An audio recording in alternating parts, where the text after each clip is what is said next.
Hello and welcome to episode 230 of the Casual Tryhard podcast. I'm Brian, And I'm James. and today we talk about my precious, Ooh. my ring. Yeah. We are talking about Lord of the Rings, Tales for a Middle Earth, um, with an eye towards modern. Yeah, I mean, that's really the only place these have a chance, right? Um, I don't think there's a ton of them that I looked at and was like, Legacy needs you. Right. Um, I guess it and depends on how powerful being tempted by the ring is, because we've been wrong a whole bunch of other times with initiative and whatever else. we'll just get into this real quick. This is just like intro, boom, right into some stuff, and then we'll get back to intro. I think the difference with initiative, I saw someone bring this up, like once you got the initiative, you didn't have to do anything, That's true. right? Like it just kept trucking and like so like I was playing against Bowman playing blue white control, and he just couldn't let an initiative creature resolve. Right. Because if I did, it was just like, okay, you're gonna take 5, and then like I'm gonna draw a card, and then I'm gonna look at the top 10 cards of my library and put a creature into play. Yeah. And then do it again. Like, what are you gonna do? Like, you gotta like find one of your like 3 sharks and hit me with it? Come on.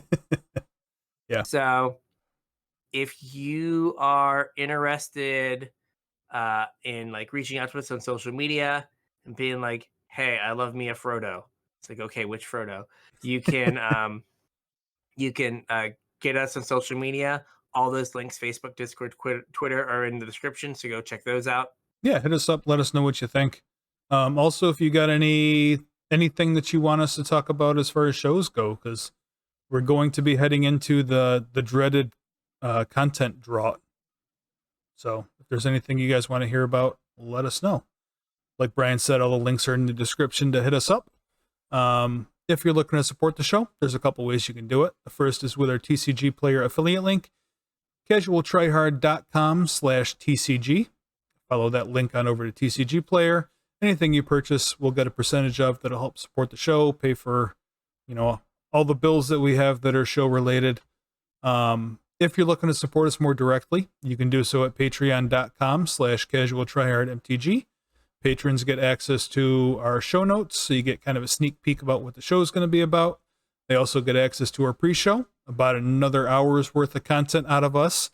Today it was some more sweet bridge content. We know how much you guys enjoyed that last time, so we got some more for you. All about bridges. Patrons also get put on my mailing list for when I have cool swag to send out to you guys. Roughly every other month I try and get something out. Whenever I can, I do. If any of that sounds good to you, or if you just want to show us how much you appreciate the work that we do, patreon.com/CasualTryHardMTG is where you go. And chip in whatever you feel like we and /or the perks are worth, and help to keep the show going. Yes, please. Yeah. So, disclaimer, I think both of us have probably interacted the least with modern in the last like year or so. Yeah. So other than some, videos here and there, and like, just kind of maybe having like a general vibe of kind of what's going on in the format, Mhm. we are kind of relying on just like our understanding of what Modern Horizons to modern Right. has been since MH2 has come out. So like, you know, again, don't like take a mortgage on your house and like buy a bunch of Frodos or Well, I something. don't know that any of the cards we picked are like the chase card of the set either. I mean, what do you think? Well, what do you think is the chase card? Like, I think I that. knew you were going to ask me that, and I really don't know. Well, like I've seen some people talk about like the One Ring, like not the like one ring, Yeah, like but the like the actual One One Ring. Ring, being perhaps being the thing, or gosh, there's not a lot that jumps off the page power level wise. Yeah, I mean, I guess the One Ring is the most expensive card in the set. How much is the One Ring right now? $37.92 according to Okay. Goldfish. Gotcha. Or $2 million. Yeah. Is it up to 2 mil now? I saw a tweet just before I got on that was like, we were increasing our bounty by like like £1 million Wow. or something. So it was up to 2 million. I saw some very good advice, Yeah. which was if you do open the One Ring, instead of taking any of these offers, you should just find an auction house that specializes in that like deals in Collectibles. trading cards, Yeah. or collectibles, and just be like, here you go. Well, Um, I mean, maybe. make it happen. $2 million is a lot more dollars than I have currently. Yes. And like realistically, I don't know how much more than that I need. Yeah, like realistically, like if I got two milli, I think I'm okay. Yeah. I mean, so I put some money in a CD that was like getting like 4%. Welcome to Finance Talk, and it's like getting like 4%. And like I was doing the math, like based on like what I got after the first month, and I was like, if I had $1 million, I'd almost get like an entire paycheck a month just doing nothing. So $2 million, you could just like get it both your paychecks a month. That's right. For like doing nothing, which is the best way to get a paycheck. I checked. It is the best way to get a paycheck. It is in fact the best way. Yeah. Oh, here it is. Do I need to yes. Oh, here it is. Someone David Adams, apparently a sports card place in Europe or in England, just doubled up and then some with his €2 million bounty. So they're up to €2 million for the One of One Ring. All right. I wonder how many I wonder how much they're just like trying to hype people up to move product off shelf. I mean, that's a good question. Like, I saw somebody posting up like the odds of pulling the One Ring, and you're like 200 times more likely to be hit by lightning or something. Okay. I think that was a tweet I saw over the weekend. But like, here it is. Fun fact: the probability of finding the One of One Ring in a collector booster is less than 0.00003. The probability of getting struck by lightning during one's lifetime is 0.0065. That means you are 200 times more likely to get struck by lightning than open the One Ring. Yeah. So thank you, Golgari guy. I wonder what the probability of the One Ring not being opened is. Because like some product is destroyed, some product is lost in shipping, some product gets lost in a back room somewhere. You know what I mean? Like there is a portion of what's printed that does not make it to being opened. Yeah, I mean, someone like you buys a box and throws it on a shelf. Right.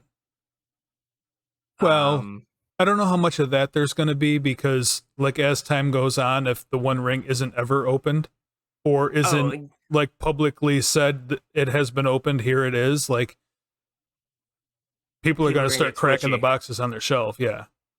Yeah. Well, I mean, but like, if it takes 6 months, or a year, like, how much more expensive is the One of One Ring going to be? Like, in 6 months if it hasn't been opened.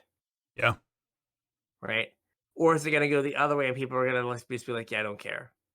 Yeah, maybe. Like, we've moved on to Ixalan. we've gone through Tails, Wilds of Eldraine. We're now on to Ixalan. I don't care. I want the One of One Dinosaur Lord or whatever is in the box now. The One of One Gishath. Yeah. The Ultra Hollow Huatli.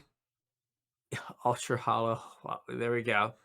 You go, what was the oh gosh, the black one that, like, you could like show it from your hand and it would do something? Oh, Tetzelmach? Yeah, there we go. The one Yeah, of one Tetselmach, yeah. yeah. That you have to like throw like a frisbee for it to do anything.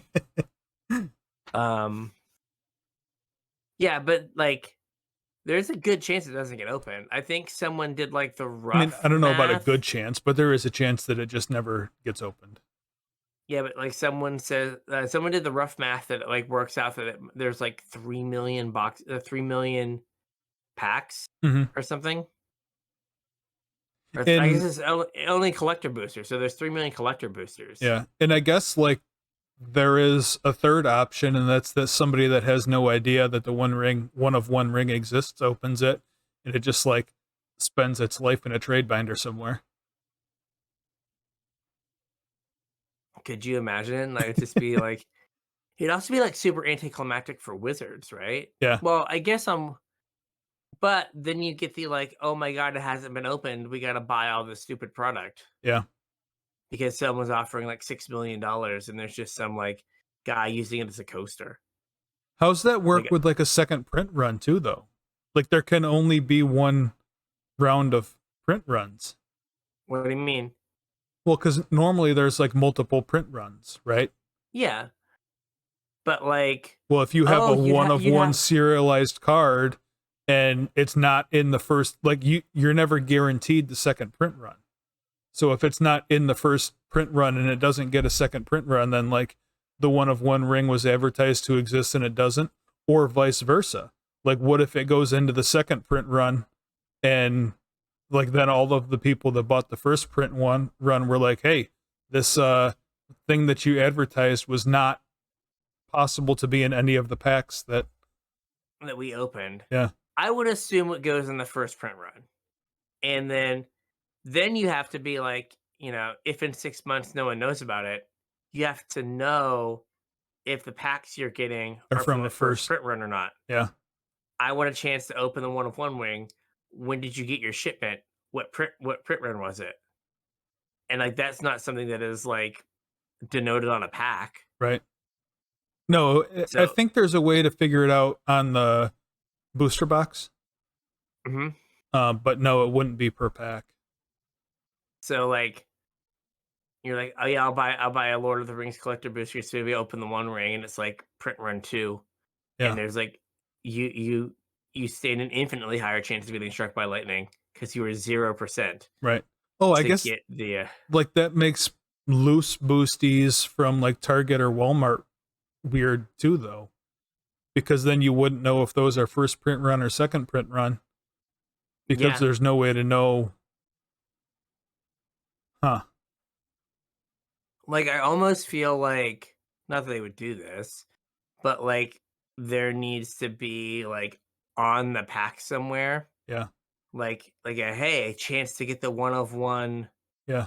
ring, and then on the second print run it just doesn't say that. Yeah. So I don't know because like there's gonna be people that um have poor impulse control and Hmm. decision making. They're gonna spend way too much money opening Lord of the Rings packs, Oh yeah. and like that's not a good look. Yeah. I would imagine that all of these prices go down significantly just because people are chasing the one of one ring. Yeah, because there's gonna be a ton of it opened. Yeah. Like if Or what? I really don't see how Wizards could do this in multiple print runs. They would almost have to have like printed a set amount of collector boosters and then that's it.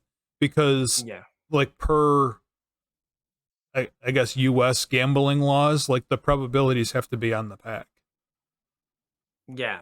Like that's the whole reason they're printed there.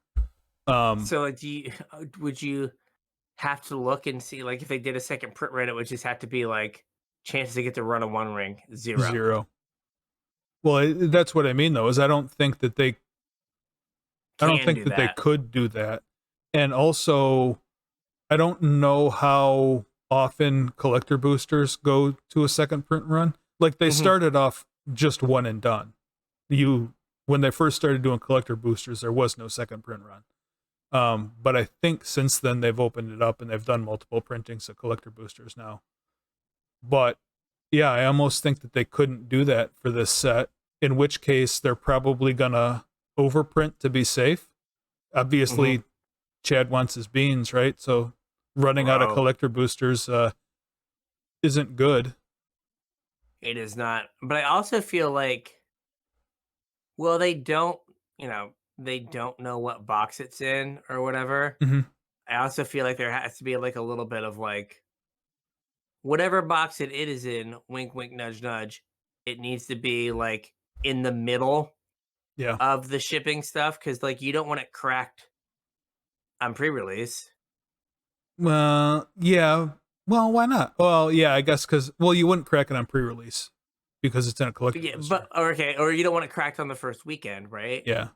Right. You want it this like the first few weeks to be on a pallet somewhere in like a warehouse. Yeah, but if you know what box it's in, then you know where it's going. So then you're accused of, I'm sending this to Star City, or I'm sending this to Mox Boarding House, or wherever. I just mean that, like, if this is a PR thing, like having it right, you unfortunately with the gambling degenerates to like lose all self-control. Oh yeah. And like buy 30 packs at whatever ridiculous $35 a piece or whatever they are. Yeah. In hopes of getting the 1 of 1 ring. And if it gets cracked on the first weekend, right, then you're stuck with a whole bunch of worthless product. Yeah, it's like, oh, no one's gonna want to open these now because the thing they were hyped about was the 1 of 1 ring. Yeah. So. Yeah, I mean, can you imagine how crazy people are gonna go if it's not cracked opening weekend? Oh, they're just gonna like be, oh my god, it's still out there. I could get it. I could get it. I mean, there's YouTube channels that still do box openings chasing foil anime lilies from For the Spark. Really? Yep. Wow. So what you're telling me is we should transition the YouTube to just cracking Lord of the Rings collector booster packs? Well, unfortunately, that requires spending money with Wizards of the Coast. So. Yes. Yep. You have that moratorium. That is true. You can spend as much as you want, my friend. I could just sit there and just be like, there I go. And just every day, we crack a collector booster every day until someone says they have the 1 of 1 ring. Then you stop and liquidate. Why can't we pay the house payment? $35 a day. $35 a day. That's all it takes. Yeah. Sarah McLachlan in the background. How many dogs could you have saved? So many, but I wouldn't have gotten all of these cards. So many Frodos. A 3,000 count box just full of Lord of the Ring collector boosters. Yeah. Just like, and we failed. So speaking of like chase cards and stuff, I watched the booster box game that the professor did for Aftermath. I did not. He got to open 3 boxes. Really? Yeah, because the first 2 boxes he opened in Anissa. Oh. The 3rd box he did not open Anissa and did not come close to breaking even. But it was like, did you open Anissa? Congratulations, you broke even on this box. Yeah. Did you not open Anissa? I'm sorry. Yeah. Please try again. All right. So, little sidetracked, but that's what we do best. That is. We have a functional yet perhaps dated understanding of Modern. So I think we understand pretty much what is valuable in a card in Modern. But if our analysis is not perfect, sorry. Well, if our analysis isn't perfect, you can yell at us in the comments or on social media and let us know how wrong we are. There we go. There you go. Thank you for sticking the Twitter trolls on our account. Yeah. Hey, That is a anytime. uh I don't know what game this is, but someone has like some random picture with a red emblem and a white emblem. Yeah. Like it's clearly from some trading card game. And underneath it, the name of the deck is just literally Hogak. Oh, hey, I got one more question, but this is probably something we should have talked about in the pre-show, but I got one Okay. more thing to talk about before we dive into this. All right. What's this deal with the Disney game? Oh, the Lorcana thing? Yeah.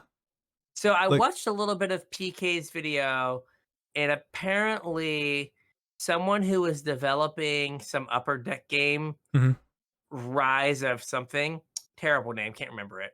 Um, left that development team and was hired by the company that was making Lorcana.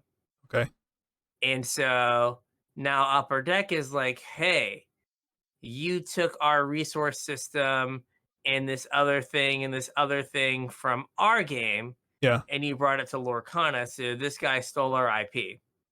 Gotcha. And everyone is quick to point out that much of their game is just magic. Like much of both games is like magic. Yeah. There's kind of like a knockoff tap symbol that I saw. Yeah. The powers and toughness have moved. Mhm. They're in the middle where the creature type would be. But like Chuckle showed me a card. I was like, so that's clearly the power of the toughness. And like apparently cards can't like attack when they come into play. Mhm. Like there's a lot of magical things there. Yeah. And so PK and apparently others have been like, Upper Deck, it's pretty rough when like anyone who looks at your game can be like, there's a lot of magic here. Yeah. And then you're suing someone for taking a game, ripping off a game that you kind of ripped off from Wizards. Mhm. So I don't know. I think there's like if you there's some system in the Upper Deck game that like mitigates like the lack of effectively mana or whatever they want to call it. Yeah. And there's a similar system in Lorcana where you can like play a card face down Mhm. and stuff. So I don't know, but Okay. yeah. So basically, that was like the gist from the PK video. Guy left one company, went to another, and Bad ideas. their draw a card every turn and spend resources to do a thing. Games look Yeah. somewhat similar. Yeah. Okay. It'd be like if every time someone like put 60 cards in a pile, Oh, that's Wizard magic. sued them. Yeah, Wizard just sued them. Yeah. So everyone's games are like 62 cards or 59 cards, but never 60. Yeah. Um, yeah, so I don't know. I think Lorcana could be interesting just as like how many people are just gonna buy the cards because they like the art Oh, and all have of like them. no intention on Yeah. playing. Like the game can't fail with Right. just the number of Disney adults I know in the Myrtle Beach area. Mhm. Game cannot fail. Right. Well, I'm not that I've played a bunch of Pokemon, so I, know for sure, but I think that's part of the appeal of Pokemon too, right? It's I not think it's mostly like collected is a great game. I mean, there's people that play it for the game. I'm not like knocking anybody, but as far as like gameplay goes, from what I understand, it's not the best game on the planet. It's just really popular because of the IP.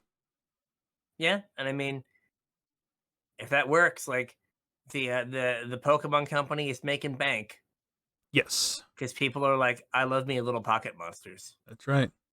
right? And people are gonna be like, oh my god, Mickey in a goofy hat, and it's gonna be like, awesome, congratulations, Give Goofy his hat back. give Goofy his hat back. Yeah, there you go. There's a card, Steel Hat. It's a 2 water for a sorcery Oh, that steals Goofy's hat. yeah, Yeah, not magic in any way, shape, or form. not at Uh, all. gain control of target hat. Um, so with all that, onto the cards. Onto the cards. All right. So this is Boromir, Warden of the Tower. Mhm. It is a 3 mana 3/3 with Vigilante. Uh, whenever an opponent casts a spell, if no mana was spent to cast it, counter that spell. So, wreck target Cascade deck. Yeah, also like Force of Negation Mm-hmm. and the pitch elementals. Yes. And then sacrifice Boromir, Warden of the Tower. Creatures you can control gain indestructible until end of turn. The ring tempts you. Ooh. I mean, if we can make a white-based humans aggro deck great again, this card probably goes a long way to doing that. Like, If we can make a white-based human aggro whatever deck great again, this is probably the basis of that deck, I would imagine.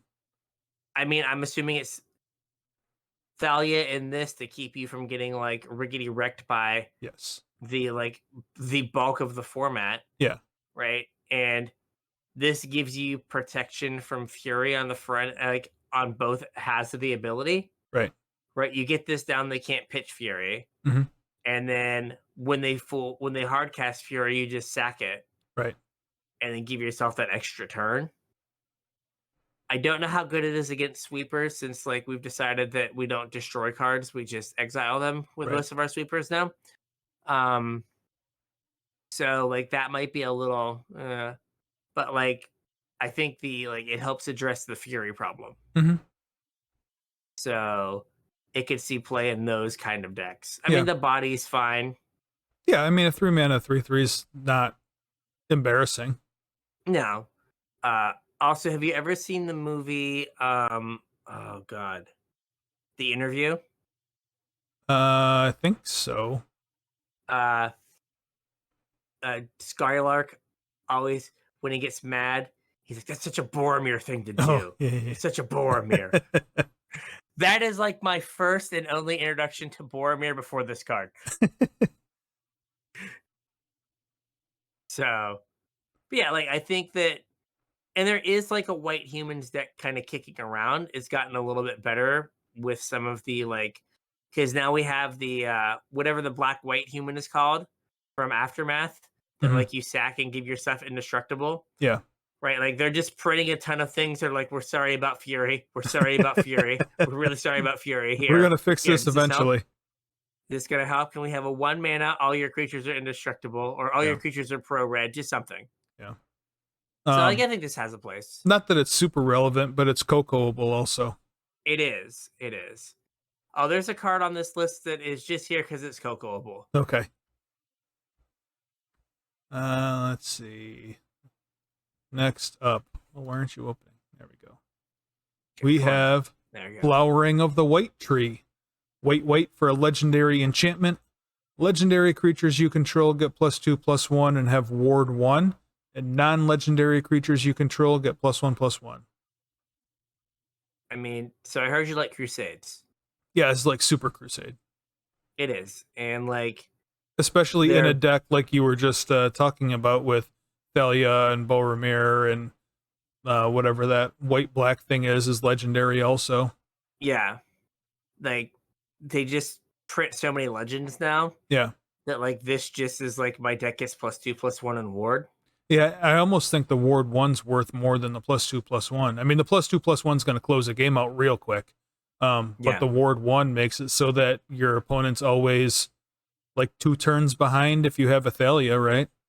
Yeah, they just basically can't kill stuff. Yeah. I guess that like, what is it? Prismatic Ending is still weird. Because like it doesn't matter. It just wants like you can just set the tax. Yeah. And it's like I paid 2 colors, but well, that doesn't change ward though. It doesn't. It doesn't. But like I was thinking more like for like removing this with a Thalia or something. Oh yeah. But like this is maybe now the best anthem in Modern. Yeah. Right? Like it does have some like being white and being legendary does make it a little rough, but like if you're like going wide with like tokens at all, like this might just be better than a lot of things that you have access to. So, and I did see someone, might have been Saffron, I'll be like, what if you just played like Ragavan into this? Oh, Yeah, you just like monkey, and then like next turn have a 4/2 monkey Kraken with for ward 1. 4. Jeez. Make my treasure. Yeah. It's brutal. And then you're like, I don't know, use my treasure to cast like Ishimaru. Yeah. It's just like, hey, it's been real and it's been fun. I think you're dead now. Actually, this is not that it sees like any modern play, but this is really good with Karizev too. Oh yeah, because it makes them. Yeah, And she's legendary, and it makes a it makes a legendary menace legendary. monkey. Yeah, Yeah, no, that's for 2 mana, that's an awful lot of stats. I will attack you with my 1 creature that cost me 2 mana. Take 7. Yeah. I will take 7. Yeah. So it does. I don't know if this is what modern can be about. Mhm. See Fury from previous discussion, Well, but Ward 1 goes a a long ways way, towards yeah. that, though. Yeah, but it might be like there's enough legends that like you can kind of build like a legendary matters deck Mhm. pretty easily, Mhm. right? Like you could be like Esper legends with like Thalia and Rafine, and then the black white thing, Yep. and then like you have like you play like 3 of them, and Rafine lets you get rid of the extras of these and Yeah. your other legends. Yeah, like there could definitely be something there. Yeah, that could be super taxy too, because I think there's a couple like white blue taxi cards too. Yeah, there's Lavinia that you Yeah. can't play spells. So you have whose mana cost is less than the number of lands you or more than the number of Greater, lands you yeah. control. Yep. And yeah, like meddling mage. Not Mhm. that it's a legend, but Right. right. Uh just those kind of cards. Yeah, you could have something there. Mhm. Next up, Forge Anew, the hammer players at the shop were hyped for this one. I bet. So this is 2 and a white for an enchantment. When Forge Anew enters the battlefield, return target equipment card from your graveyard to the battlefield. And as long as it's your turn, you may activate equip abilities anytime you can cast an instant. And you may pay 0 rather than pay the equipped cost for the first equip ability you activate during each of your turns. Mhm. So I don't even care if it doesn't get something back from the graveyard. Right. This is just extra pure steel paladins that Mhm. don't require metalcraft, Right. right? Like now there's just so many ways to put a hammer on something without paying 10 Yeah. that it just doesn't matter. Right. Like that card has no equipped cost now.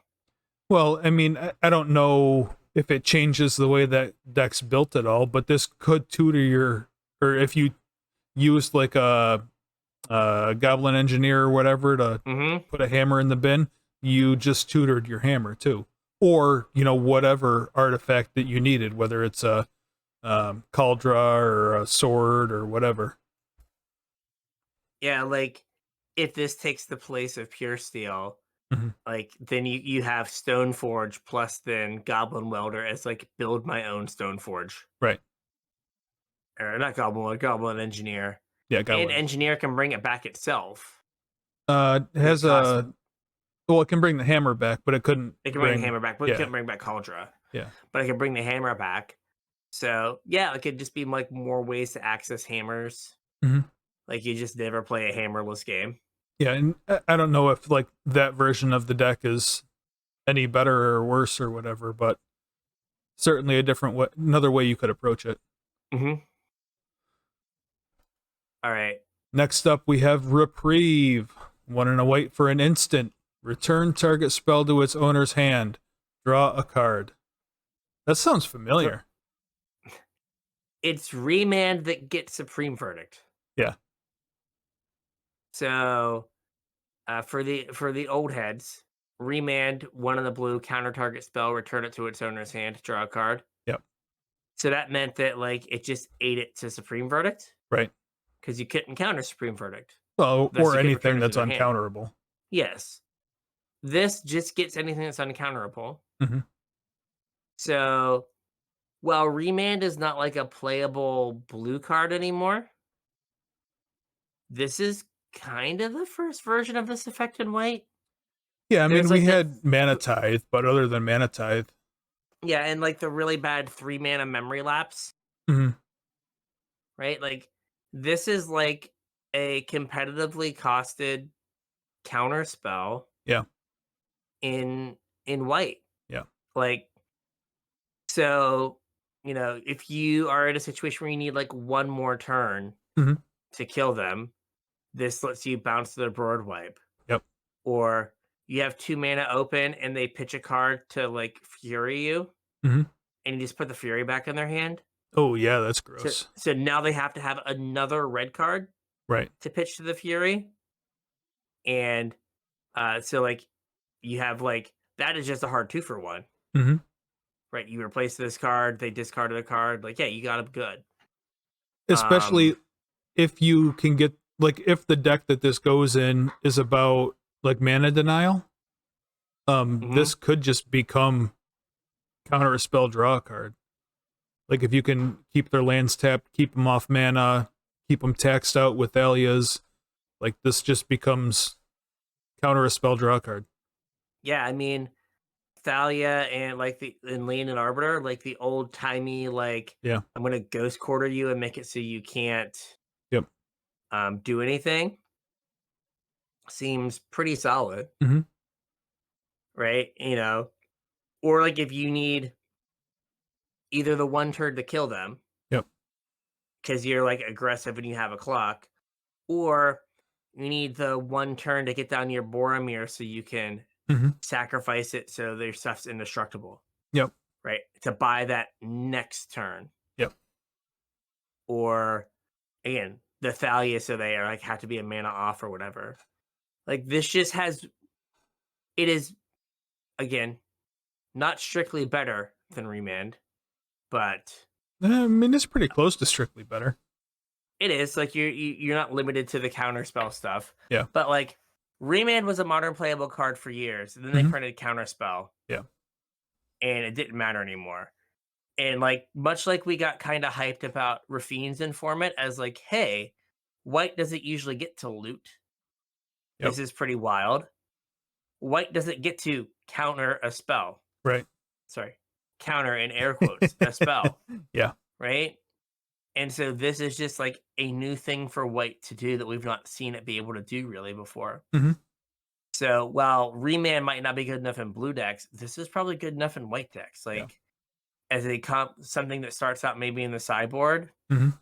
and then people play and they're like, maybe I should put one in the main deck. Oh, maybe I should put two. Because like we all like knew the feeling of your opponent went like planes, like something dumb, Yeah. right? It's some white creature, and you're like, sweet, I can do whatever I want, Right. right? No, no, no, no, no. No They longer. can now counter you. Yeah. So I think And this is like I would interesting. imagine a deck like that is built with vials also. Hmm. So And their like, mana's open. yeah, this plays right into like a vial game plan. So Yeah, like turn one vial, turn two, put in your like giver of runes and like bounce their play. Mhm. And then next turn, like play a 3-drop and then vial in a Thalia. Yeah. Right now they're like their whole turn is spent doing the thing they were trying to do on Yeah. two.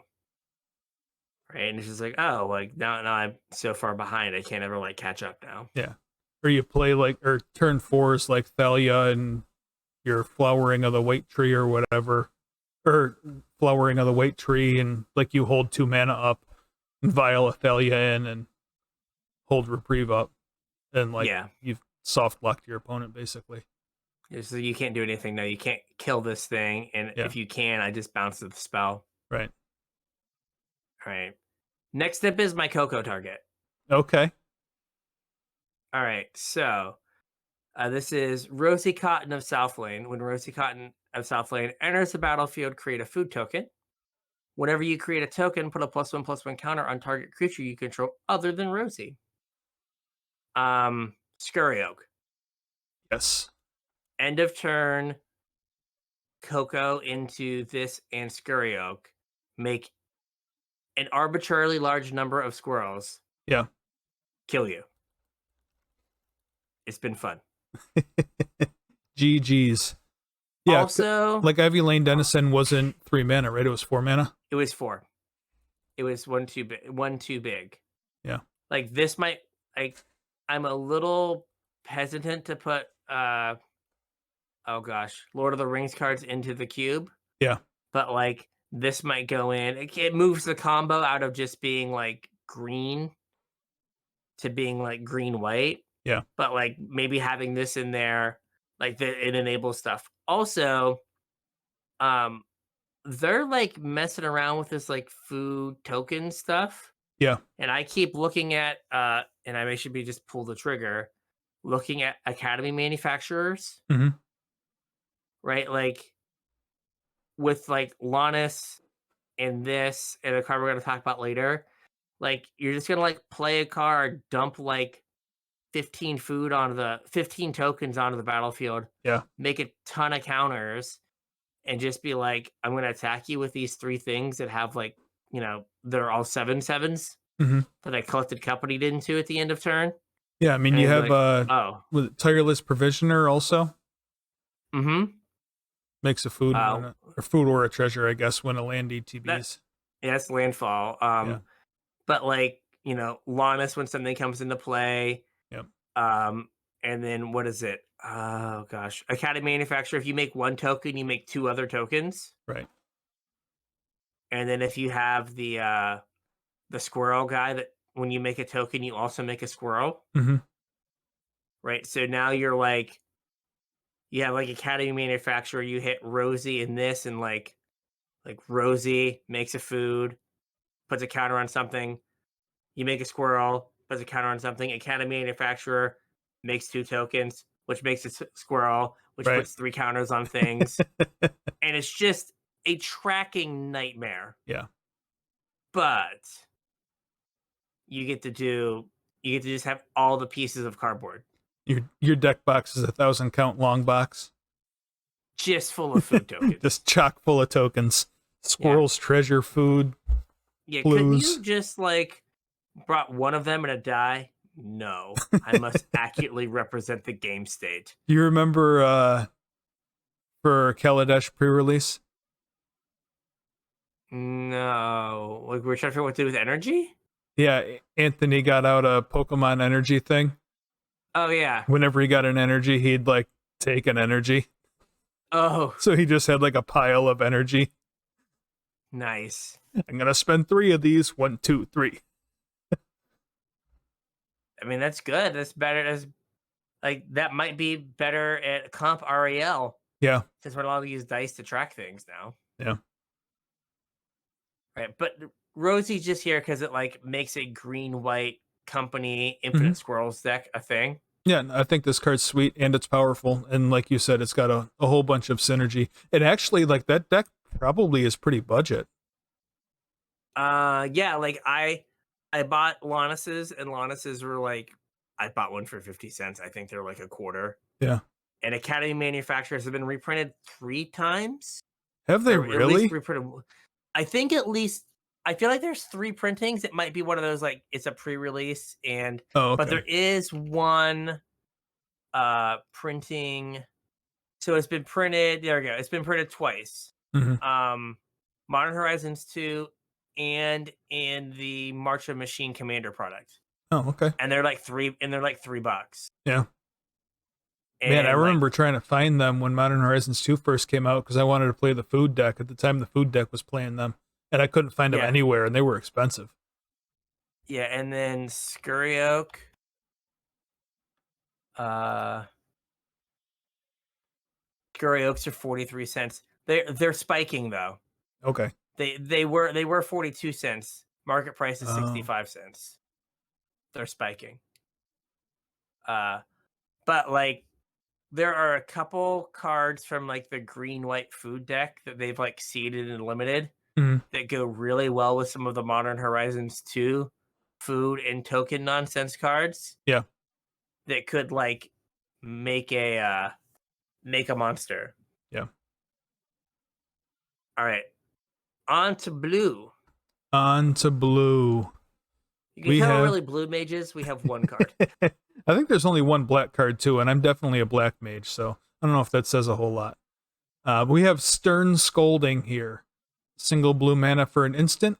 Counter target creature spell with power or toughness 2 or less. This hits a lot of stuff. Yeah, it hits Now- most of modern, right? Yeah. I think Saffron Olive did a thing that's like 25 of the top 40 cards. Yeah. It hits. So the argument against it is, right, like once the Ragavan's resolved, Right. Stern Scolding does nothing. Whereas like Fatal Push takes care of it. The counter to that I saw today in a what is his name? Magic AIDS video Mhm. was this hits a lot of the pitch elementals. Oh, it does. Right? So it hits Grief. It Yep. hits Subtlety. It misses Fear. I think it hits the blue one. It hits Solitude. And I think it hits Subtlety. Yeah. I think Subtlety is a 3/2. So it hits 3 out of the 5. And Ragavan and Ledger Shredder Mhm. and Dragon Rage Channeler. Now you've got to like get it on the way down, but like if you do, or like God forbid they hard cast one of those, a Solitude, and you like they spent 5 mana Nab and you it for a snagged mana. them for 1. Yeah.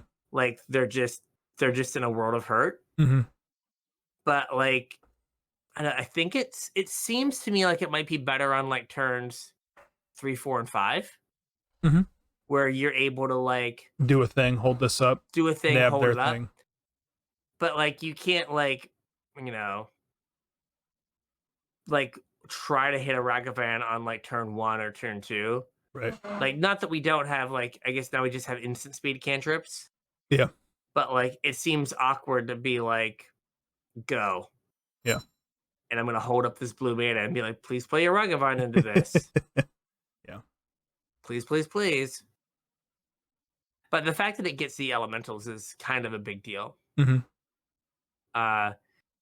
Do you have you heard of Aspiring Spike? Yes, I know who Aspiring Spike is. Okay, just making sure. Did you know he consulted on this set? Oh, I did not know that. Yes. Okay. He's the reason that this card says or toughness, Okay. because he was like, I wanted to be able to counter Loris. Oh. Think about how long ago he was looking at these cards if he was like, Loris is a problem. Yeah. We need to counter Loris. So yeah, the or toughness, which like makes it way better, right? Because Mhm. you can hit a Grief. Right. You could hit a Solitude. If it wasn't or toughness, they wouldn't hit those Either. cards. Yep. Makes sense. So a huge improvement there. Oh yeah, definitely. I mean, if you play like, I guess, Consider or like Opt, and then you have this, like if you can like turn 1 against Scam, like blue mana go, Mhm. and if they don't try to scam you, you just Opt. Cantrip, yeah. Yeah, but if they do, you just like annihilate them. Mhm. Exile a card, play my Grief, counter it. Oh. I just griefed myself. I just griefed myself. I hymned to rocked myself. Yeah. And now I have this stupid feign death in my hand that doesn't do anything. Yeah. All right. On to game 2. Yeah. So it has those kind of upsides. So like there's so many creatures now that need to hit the battlefield to pay you back. Mhm. That the argument against what is it called? Against removal spells is they're already paid. Yeah. Right? They hit their thing and they're paid off. So here it stops them from getting paid off. It just takes care of the creature completely. Mhm. But you are just vulnerable to like eating a mana, not getting to use it one turn. Yeah, and also it's, even though it hits a lot of the format, there's still times when this is just going to rot in your hand and not have a target.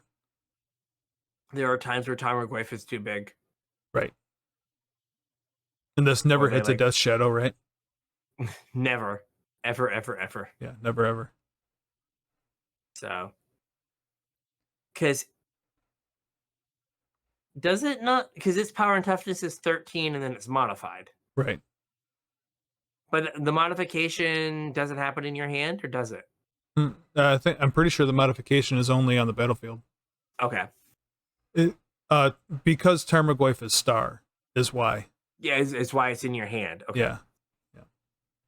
And this is minus X, minus X. It was like minus star, minus star. Yeah, I think that's correct. I think. I'm only like a judge level a half. Yeah. And even that judge level has lapsed. Yeah. It's been a while since I was judge level 0.5. Yes. All right. Next up, up, our lone black card. Yeah, and this is, you asked me about chase cards of the set. This is the second most expensive card in the set. Okay. This is Orcish Bowmasters. 1 in a black, 1/1 Orc Archer with Flash. When it ETBs, and whenever an opponent draws a card, except for the first one they draw in each of their draw steps, Orcish Bowmasters deals 1 damage to any target, then amass 1. So the commander application is your opponent casts the wheel. Yeah. Everyone get wrecked. Take Yes. 21, and I will make a big. Big. In modern, the like draw an extra card thing isn't a huge deal. So it's maybe not as powerful there. I mean, it is kind of like, oh, cool, you put a +1/+1. You got to like connive with your ledger shredder. Mm-hmm. Take 1. I make a little dude. Right. Go.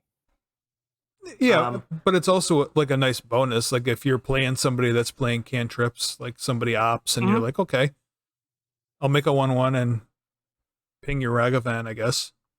Yeah, get your Ragavan, get your what is it called? Dragon Rage Chandler before Delirium. Yep. Like, there's like a number of hits. This one snuck on because imagine your opponent casts a Brainstorm and Legacy. Oh yeah. That's exactly where I went with this. And you're just like, I get a 3/3 plus a 1/1 and just lightning bolt you. Yeah. Like, that is the most insane 2-mana play. Yeah. Are the Days Undoing Narset decks still a thing? Mm-hmm. I mean, this kind of poops all over that deck too. And the Hull Breachers. Well, I meant in modern. Oh yeah. I don't think as much, but or Echo Karn, is that still a deck? That was the same deck though, right? Kind of. Yeah. I thought Echo Karn was like a legacy deck, but I might be wrong. Maybe. But yeah, like anything that you're wheeling, you just, or you're going, if you're wheeling or you're going to be wheeled. Yeah. Like, so this is, I like the description. It was from a commander perspective, but like, it's mean and punishes you for drawing extra cards, but it's not like Hull Breacher or Narset mean. Yeah. Right? You still get your cards. Mm-hmm. You just got machine gunned for 7, but you still get your cards.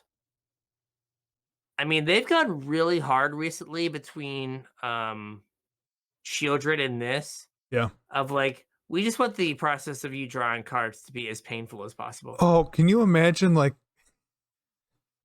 playing against Reanimator and they're like, draw 7.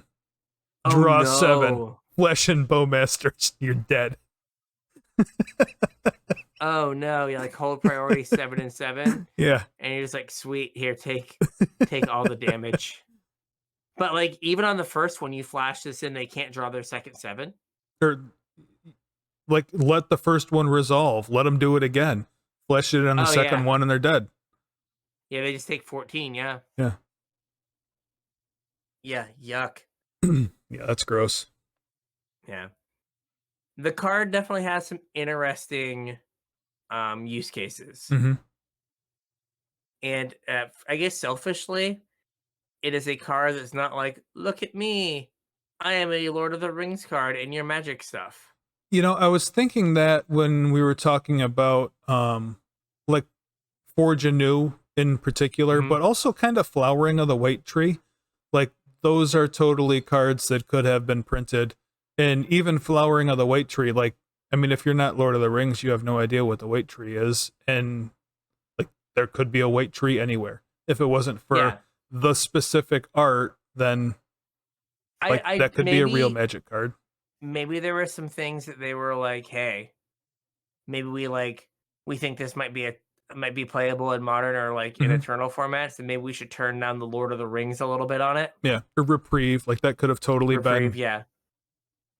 It's a generic Magic card. Now, Lord of the Rings fits better than if they did like, I don't know, Mario, Oh, right? yeah. Because Goomba Magic is built. stomping. Yeah, Goomba stomping does 2 damage to, um, but like Magic is built on like, kind of the premise of Dungeons and Dragons, Right. at least initially. And Dungeons and Dragons is built on Hmm. basically the lore built from Lord of the Rings. Yeah, I mean, So just like they about they any, kind like, modern fantasy can be traced back to yeah, Lord of the Rings at some point. but like you have the so like there's a lot of the cards fit, and then there's just like, hey, remember that multi-million-dollar movie? This guy was in it. That's right. And it's like, oh, I know that name. Yep. Neat. Yeah, but like this one, it just seems like they were like, it seems like there's some cards they were like, let's try not like if people have to play this in Legacy, maybe not make people angry all the time.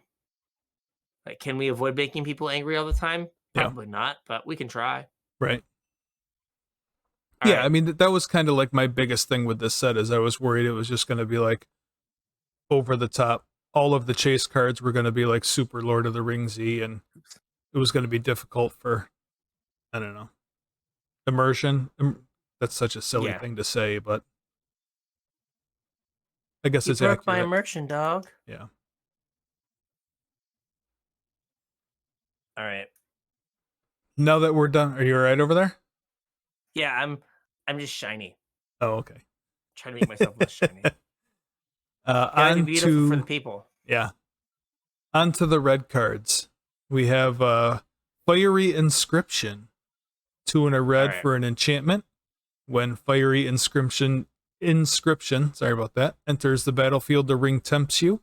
Whenever you cast an instant or sorcery spell, Fiery Inscription deals 2 damage to each opponent. So I put this on here Mhm. because, right, it's an unlightning boltable gutter snipe, Mhm. right? And it is some percentage of an Aria of Flame, Yeah. which is a card that sees play in modern and like storm Mhm. sideboards or like storm adjacent Yeah. decks. And I was trying to do the math, and I guess Aria is still a little bit better. I think it takes, if your opponent's at 20 and you give them 10 life to 30, you have to cast, it's 4 spells to get them back down to 20. Mhm. And then 5, 6, 7, 8 kills them. Yeah. And this is 10 Here, kills them. yeah, if they're at 20, 10 kills them. But let's say you've done some chip damage and they're at like 14. Right.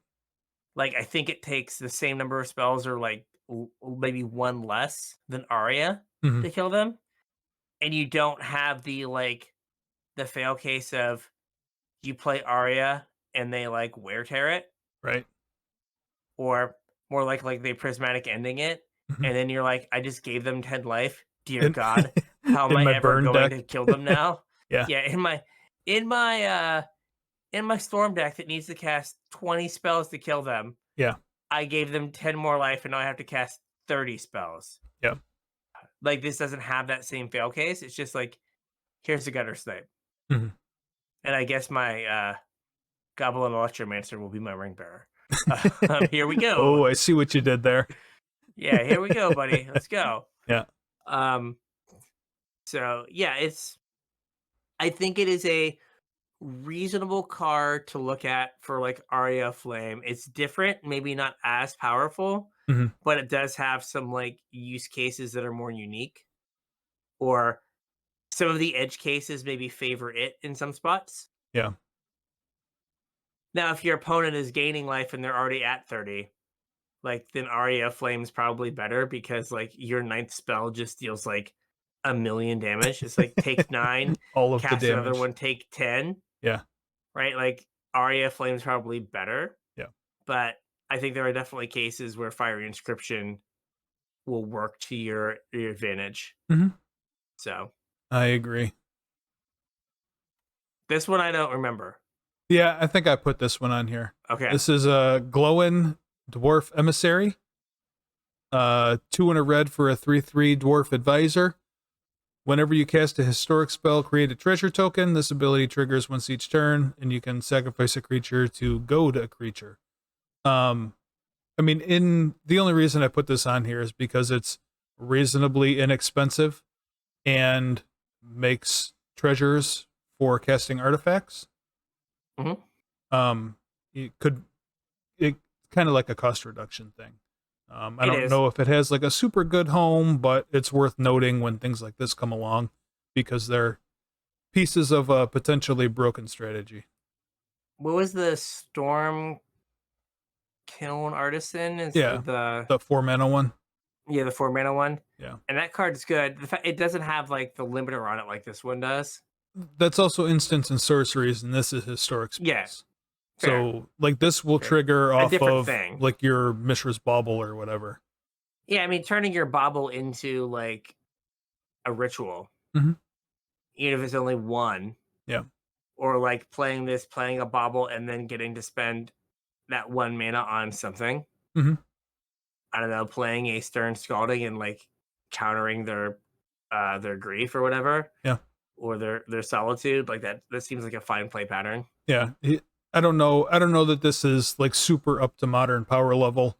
Mhm. And they're really like I don't think the sacrifice of treasure to goad something is like that just doesn't do anything in 2-player Magic, right? No. No, I don't Um, think it does. so obviously that's kind of irrelevant. But yeah, just like anything, any sort of cost reduction is worth noting. If these are cheap, it might be worth picking some up just to throw in a binder for a rainy day. Yes. All right. Oh yes. Yeah. Delighted Halfling. What a Green delight. for a 1/2. Halfling Citizen. Tap to add colorless. And then tap to add 1 mana of any color. Spend this mana to cast a legendary spell, and that spell can't be countered. It's pretty Um, potent. yeah, so I put this here for the second ability Yeah. because if you get this down and you don't remove it, like the runway is clear for you to like play a Teferi Hmm. on turn 2 that they just have to like take. Right. And now all their counter magic is turned off. Hmm. Or you like get your run in 6 down through them having up a counter spell. Right. So they like just giving a powerful class of um spells, like legendary spells, just like, it's not a body, but Boseiju who is it Boseiju who shelters all? Yeah, the original Boseiju. The original Boseiju that's like, yeah, you can't counter this. Yep. Is like I think really powerful. Yeah. I mean, I don't know if it still is, but at one point that card was prohibitively expensive. Mm-hmm. I mean, think about, not on the same power level, but think about Allosaurus Shepherd, Hmm. right? And like, there are many a legacy deck that just play Allosaurus Shepherd for the green spells can't be countered clause, Right.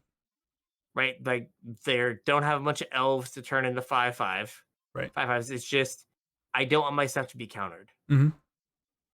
And like, this is kind of the same thing, but for a really powerful class of cards.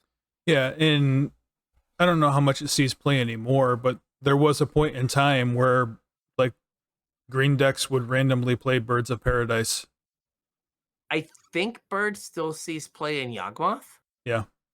And I don't know how good this is with like some of the other color requirements in the deck. I don't know how good like just colorless is. Yeah. And that deck's pretty black heavy. Yeah. But like knowing that you can get your Yawgmoth down, Hmm. right, is pretty impressive. Like pretty good to just be like, oh, I know this Yawgmoth goes down. So now Yeah. I can like kind of build the rest of my game plan around Yawgmoth resolving. Right. So I don't know how played it's gonna be, but it's just like that second line, just like I just imagine like blue mages with a counterspell in their hand, and their opponent just slams it to fairy on 3, and they're just like, Ugh. "You've turned off like my entire deck. What am I supposed to do?" Right. It's like, sorry. So what do we have next? We have Elven Farsight. Oh, this Ah, one's a weird one. A it single green is. mana for a sorcery. Scry 3. You may reveal the top card of your library. If it's a creature card, draw a card. So when's the next time we go? We do like uh a planar chaos or a uh time spiral, Yeah. and they just are like, yeah, we messed up. Ponder should have been green. Yeah. Like they just keep inching closer and closer to like, let's just make Ponder green. Right. They're like, it's Ponder, but for creatures. Yeah, this is But it's very, very close to Ponder. but it's kind of like kind of better than Ponder in one respect, right? There are times where like you cast a Ponder Mhm. and there's one card you want and there's 2 cards you don't. Right. And Ponder's like, you got to put them all back, and you get to pick, and you have to draw one. Yeah. This is like, if there's one creature that you want, put the other 2 cards on the bottom, draw the creature. Mhm. Now it's limited to creatures, so not Ponder, but like the fact that you can be like, oh, these 2 cards are bad. I don't want Well, these. except that if your creatures are your spells. Fair. Right? Like, oh, I need Graveyard Hate. I'll play this and I'll find my Endurance. Right. I need a removal spell. I'll play this and find my Fury. Right.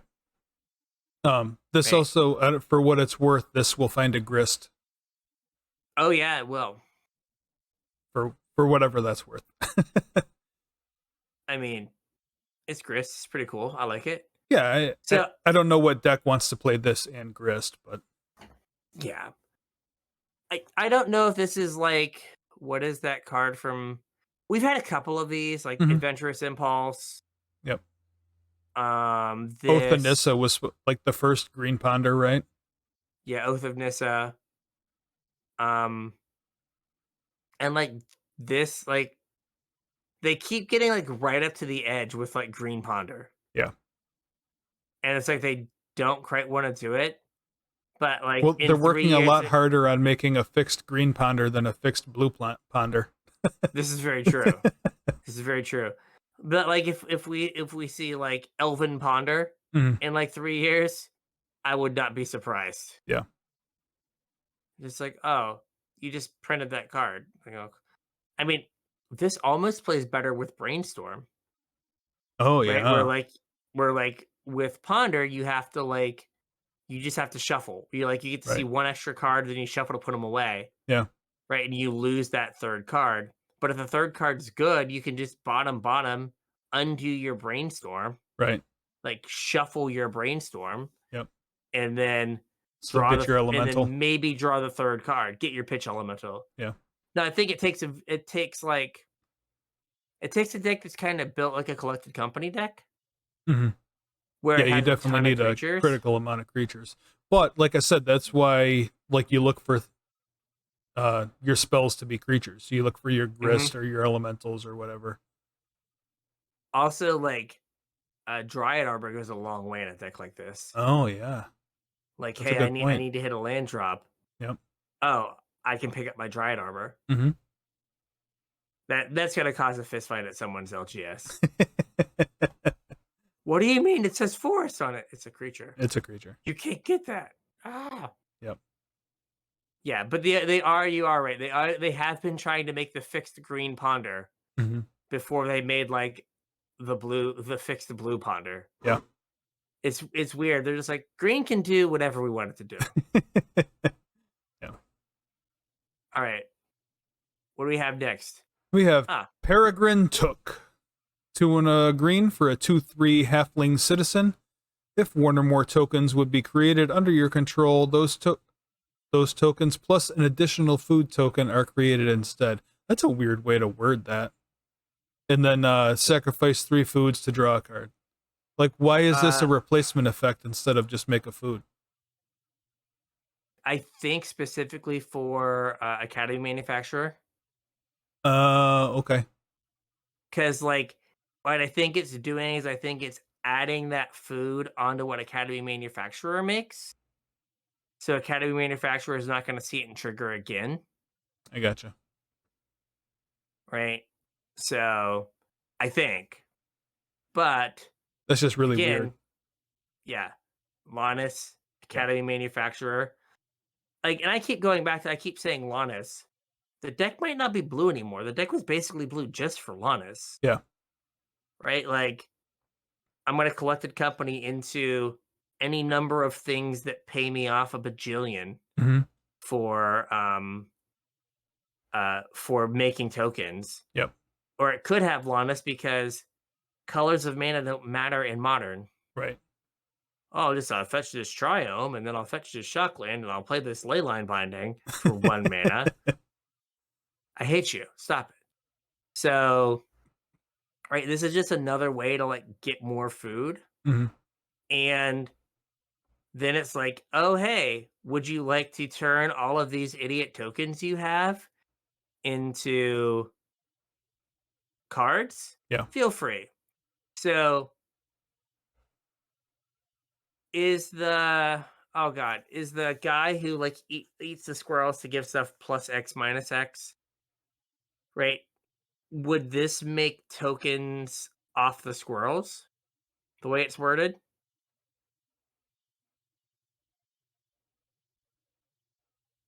Don't Right. So know. you make, yeah, I don't know either. So you, like, make the squirrel, but that's a separate instance of a token being made. Or is it like, or do you make the tokens for the squirrel? Or is it kind of the same thing where, like, the squirrel gets added on to the other tokens?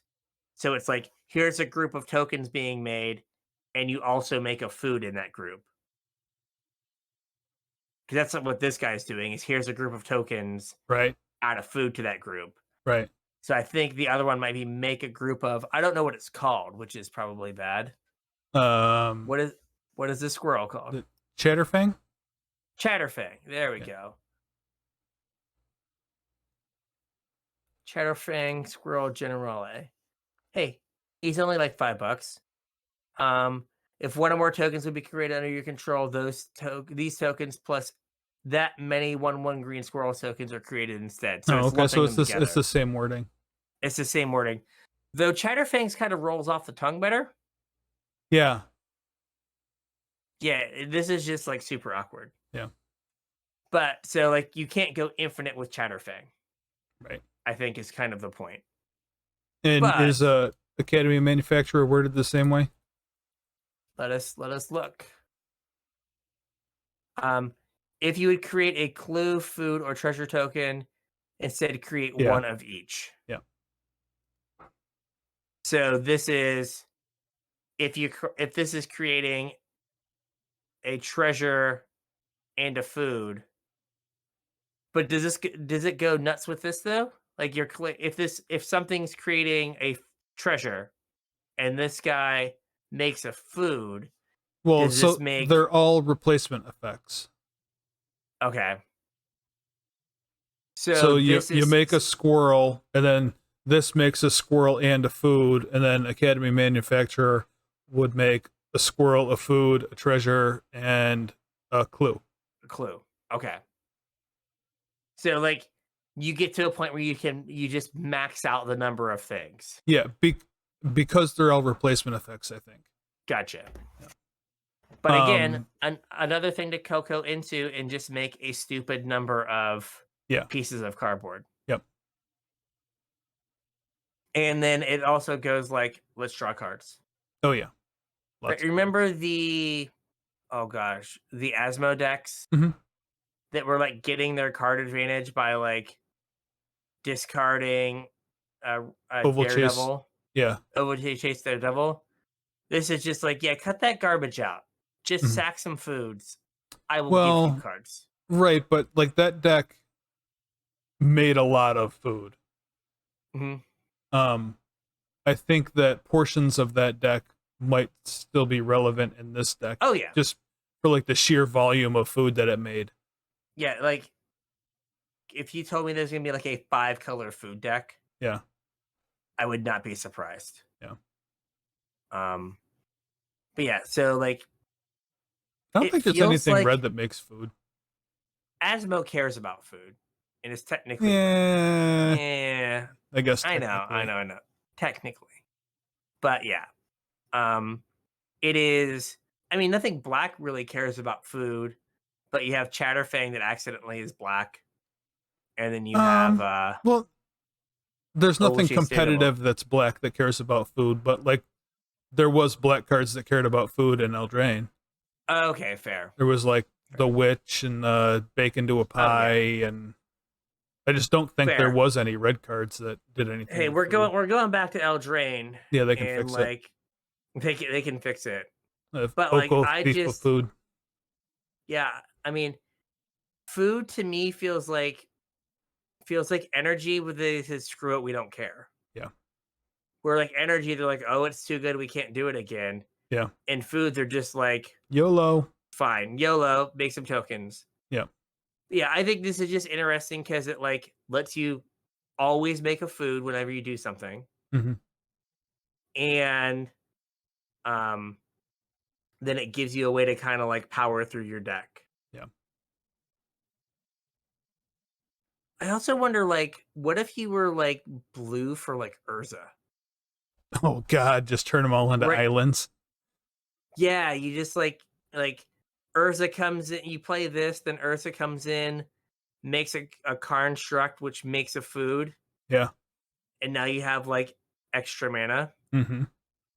Uh Also like Gilded Goose, honk honk, welcome back, buddy. Yeah. Absolutely. Like there's just a ton of stuff with all this food. I think there has to be a modern food, like another modern food deck. Yeah. There's just too much stuff. Yeah. All right, Imagine what if do we Oko have? was still around. Oh my god.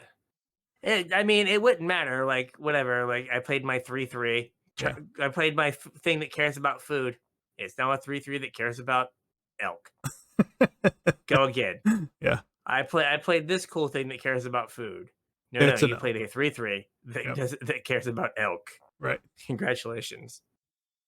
All right. We have Eowyn Fearless Knight. 2 red white for a 3/4 human knight with haste. When Eowyn Fearless Knight enters the battlefield, exile target creature an opponent controls with greater power. Legendary creatures you control gain protection from each of that creature's colors until end of turn. There's a very key phrase that's missing from this card, Flash? and it's for as long as you can control Eowyn. Right? This is just the red white chupacabra. Oh. I It's didn't just even pick up on that. Yeah. it's like red white. Oh, holy moly. It's a creature that's like whatever, like destroy evils Yeah. a creature or something. Yeah.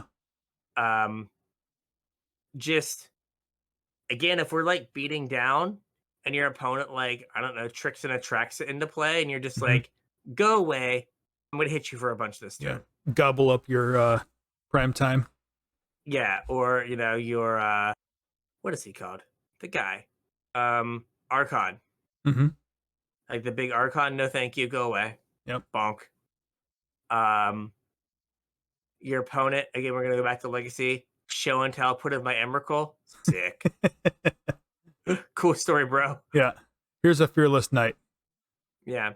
Now it is awkward that it has to be bigger than Eowyn, Yeah, but and like it's the one point in time you kind of wish it was a 2/4 instead of a 3/4. yeah, exactly. It's like if it was a 2/4, just like It would hit you so could much get more. it could get their Delvers, it could get Yeah. their like powered up what are they called? Dragon Rage Channelers. Yeah. I mean, it's gonna get most Murktide Regents. Yes. So like I think there are a number of targets that are good. Mhm. I guess the issue is there a red white deck that wants this? Again, like, Yeah. are we like, showing out with humans? Is this like a sideboard card for like an opponent who is like playing Reanimator or something, and you can just go like, "Oh, it's fine. I'll just eat your thing." Yeah. Now, we do have the problem of it went on the creature got on the battlefield, so you got paid off, but Well, this still right, but answers a like lot of this problems. goes a ways towards paying you off too, because not only Mhm. like the problem with a creature that pays you off is you're spending a card to eat it. So Yes. this is leaving you a 3/4 haste. Like, I mean, it's not the absolute best body in the world, but like it's a It's body pretty that's going to solid. have to be dealt with at some point, and it Yeah. took care of their thing. So if they drew a card, like I hope that You're card will even take now. care of this card. Yeah, you're even. Yeah. So, yeah, I just thought it was interesting that they were just like, Yeah, I didn't even "Oh, pick no, it up on just that. kills it. It just Yeah, kills it." I just read the Because whole card and missed that. every white card that does this, it's until it leaves the battlefield. Yeah, Or Palace Shailers until you lose the Monarch. right. Right? No, this is just like forever. You're Mhm. gone. Bye. I mean, I was playing red white initiative, like Mhm. Winota Stompy. Yeah, This is a hell of a thing to hit off of Winota, absolutely. right? Double And up your like blocker. on turn 3, getting to cast it off like an Ancient Tomb. Mhm. Like these all seem like good use cases for this. Yeah. And it's also your secret, like I said, your show and tell tech. Mhm. Like, cool, put in your thing. I'll crunch, munch. All right, cool. Yeah. I mean, it Thank you doesn't do very a whole lot much. about an omniscience, but It doesn't. I mean, I can only ask my 3/4 rare from the joke set um to uh to um to do so much. yeah, Right? It's not a mythic. If it was right. a mythic, it might eat everything. Cost a mana less. We'll just knock It a mana costs off of minutes, yeah. that. Yeah, it'll Yeah, be fine. it better draw a card too. Fair. Yeah. Gotta do everything. Yeah. We just keep adding more words. It ups the rarity. It's fine. I Just keep think adding that's how more that works. words. Just look at Questing Beast. Here we go. All right. Hey, buddy. Hey, This is buddy. Samwise Ganji. Hey, Samwise. You're a halfling peasant. You're a tutu. Whenever a non-token creature enters the battlefield under your control, create a food token. Hmm. So this is the Lannis ability, Yeah. but Lannis makes clues. Right. So he makes foods. So this allows you to kind of be green-white if you just want to like bang out foods. And then sacrifice 3 foods, return target historic card from your graveyard to your hand. So rebuy all the legends that are in your deck because all of these cards are legendary now. Yeah. Right? Oh, Rosie they kill. and what was the other one? What's his Uh name? Guy. Uh, Peregrine Took. oh yeah, yep. Right? Like you get to buy those back. And if you're banging out a ton of food, like it's not a big waste. Mhm. So I was just looking at these cards as like they're just like here, play a food deck. Yeah. I got a And I question for think you. sure. Um is it worth specking on Troll King? Um Feasting Troll King did have a day in the sun. Mhm. When the original food decks came out, he did pop off a little bit. Yeah. What is the cost of a current Feasting Troll King? Feasting Troll King. They're 47 cents. Um they're going up. They were like 22, they're up to market price 47. The foils have stayed constant of around 80 cents. Yeah. So like maybe. I mean, though it is Eldraine, so then you're in the weird spot. Do you want like um Feasting Troll King full art? Though I don't know if they have like extended art Feasting Troll Well, so King. this might be a good like short-term spec though, because Hmm. if you look back in the price history, not that I'm giving any sort of financial advice or anything, But if you No, look no, back in the price history, Feasting Troll King was $5 when Modern Horizons 2 dropped. It went from pennies to $5.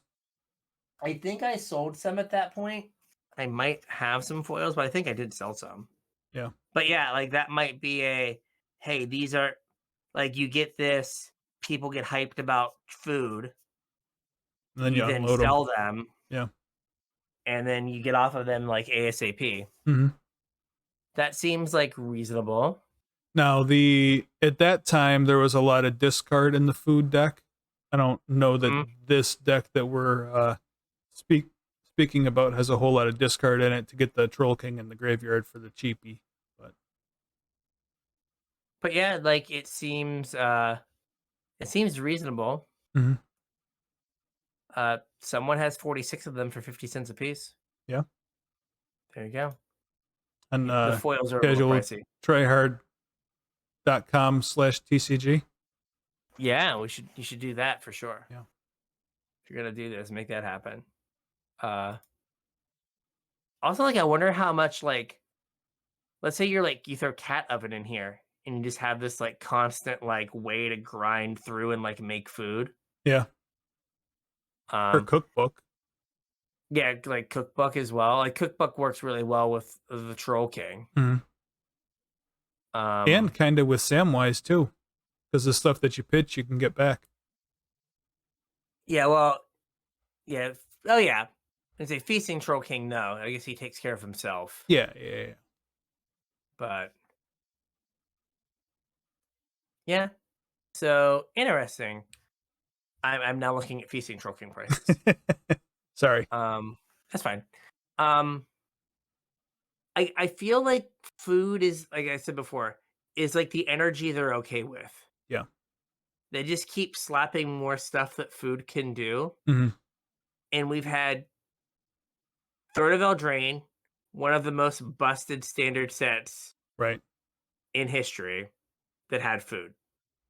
Then Modern Horizons 2, mm-hmm. the most busted supplemental set in history, right, had food and like a tokens thing. And now Lord of the Rings, they're like more food. Yeah.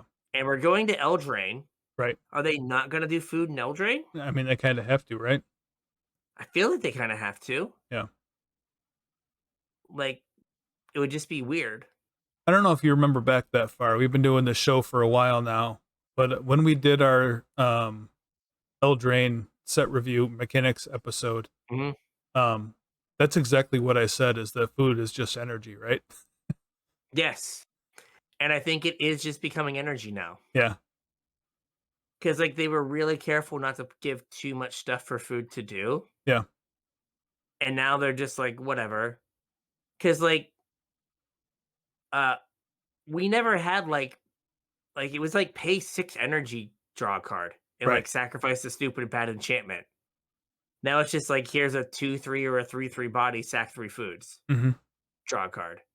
Oh, like return a thing from your graveyard to your hand, sack 3 foods. Yeah. Like, I think they think 3 foods is a lot of foods. 3 foods isn't that many foods.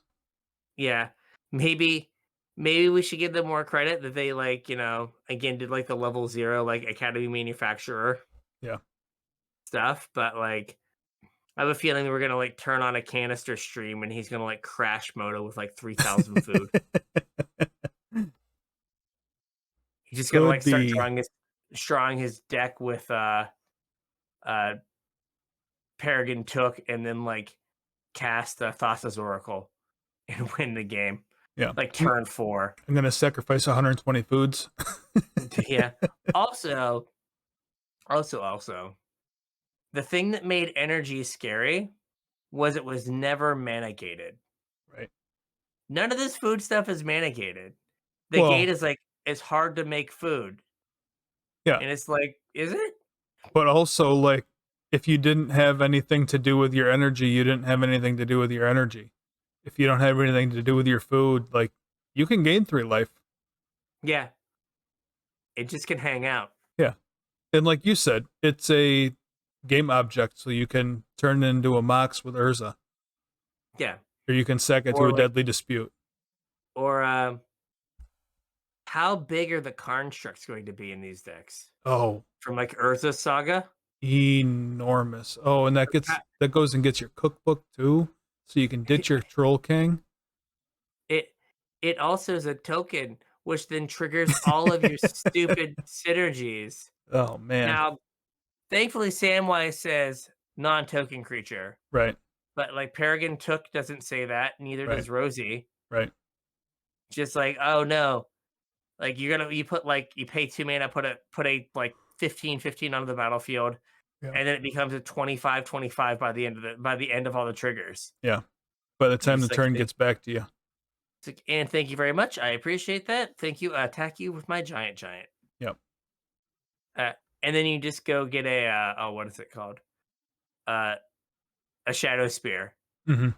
and now it has trample. Good luck, everyone. Yeah.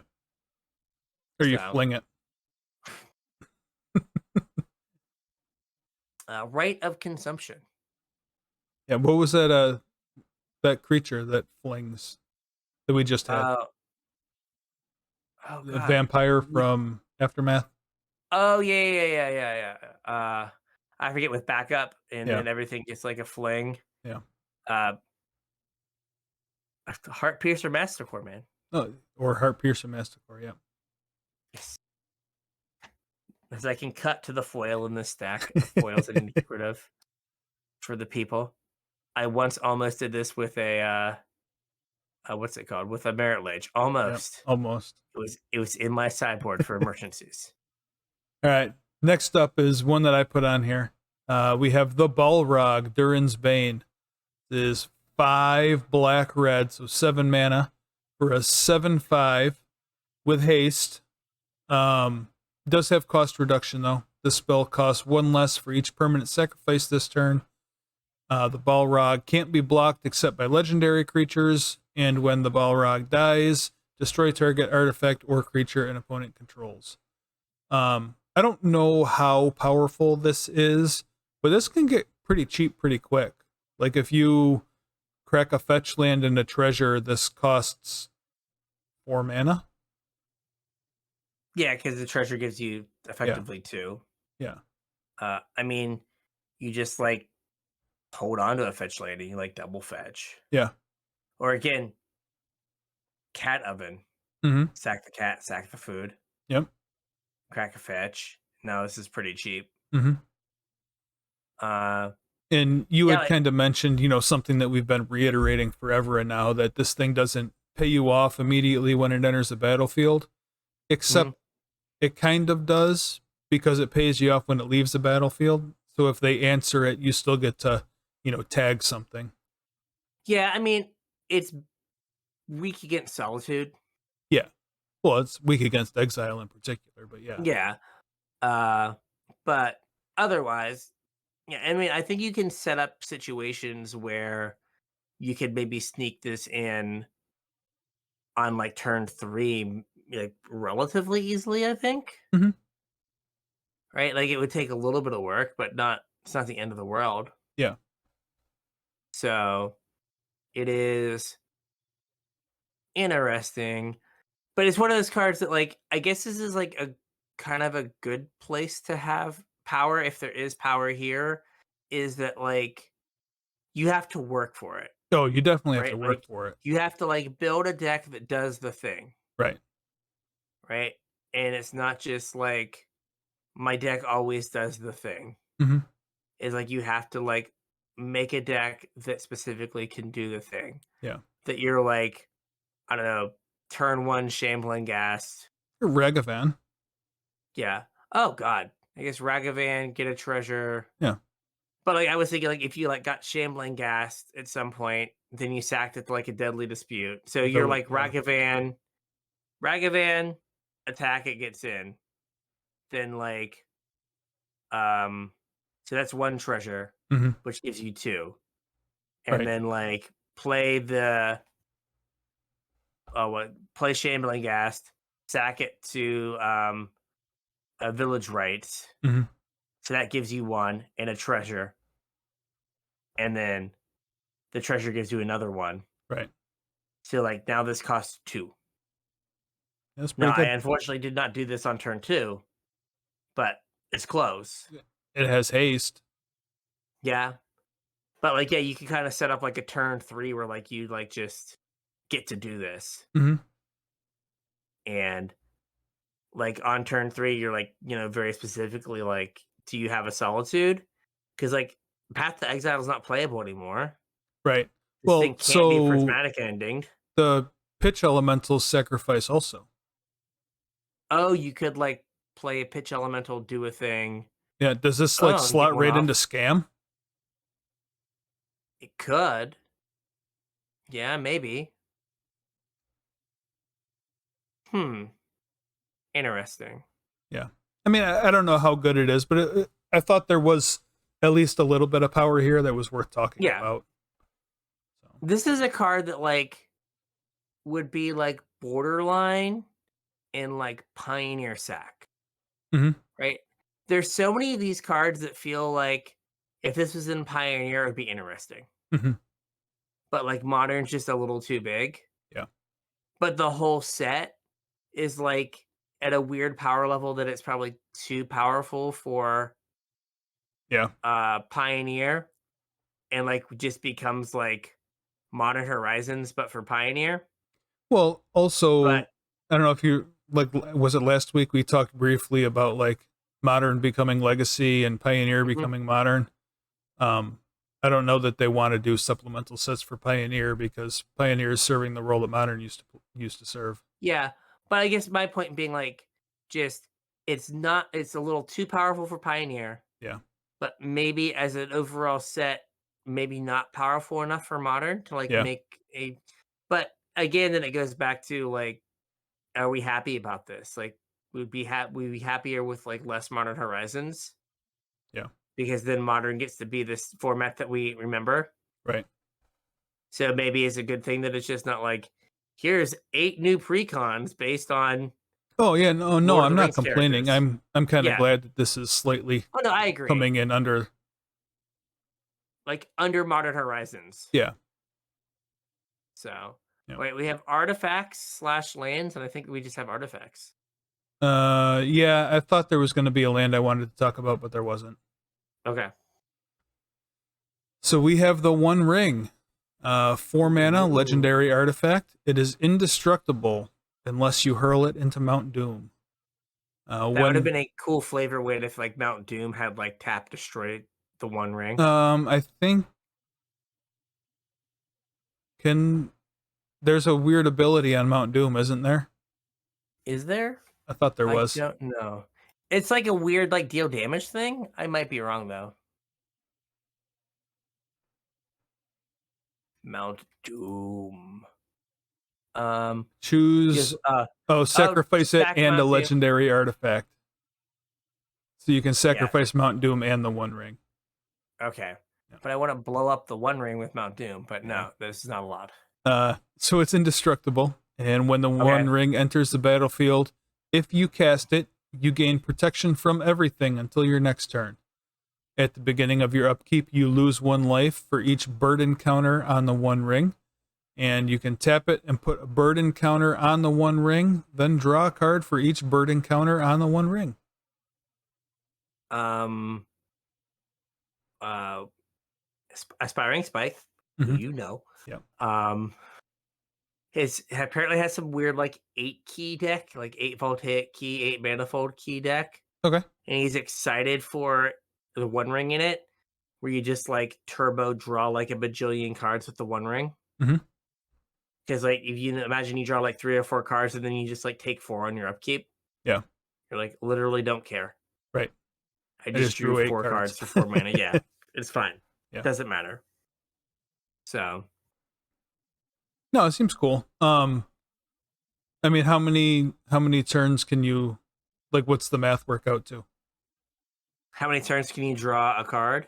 Yeah, 1, 2, I think it is I think it's the like same as 4, Aria of Flame.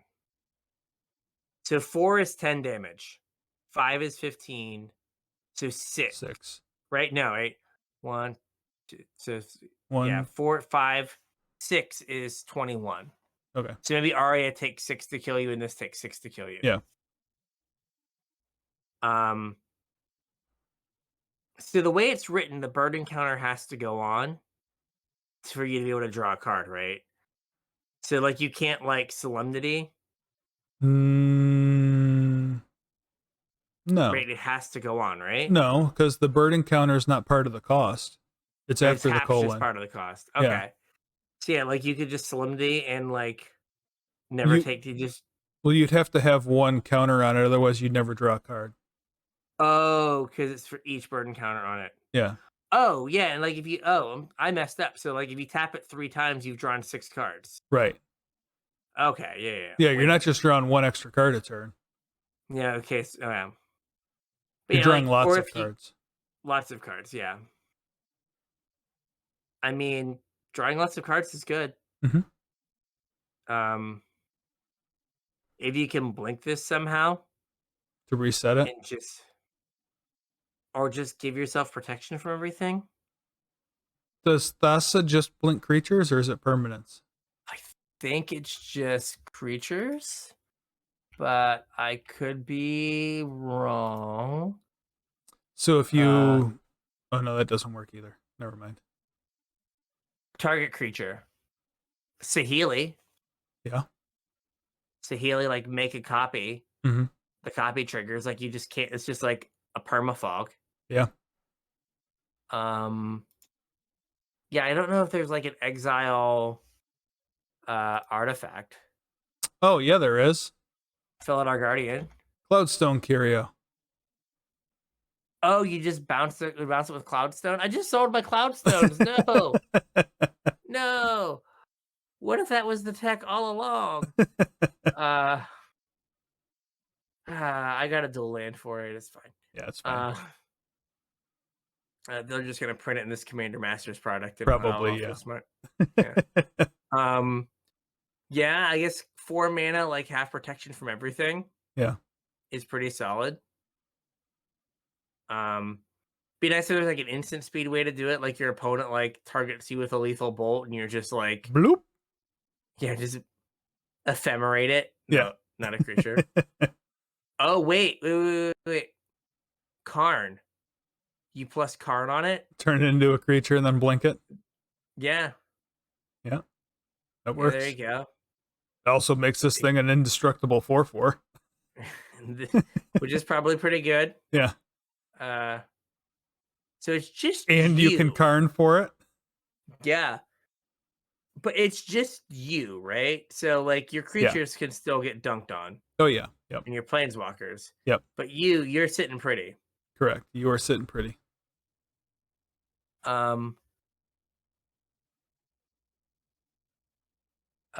See here. What is the actual text on this now? Okay.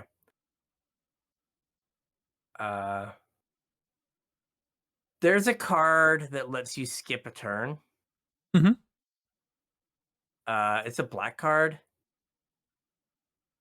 I This thought it like was a blue card. I thought it was an extra turn spell that you charged up by skipping a turn.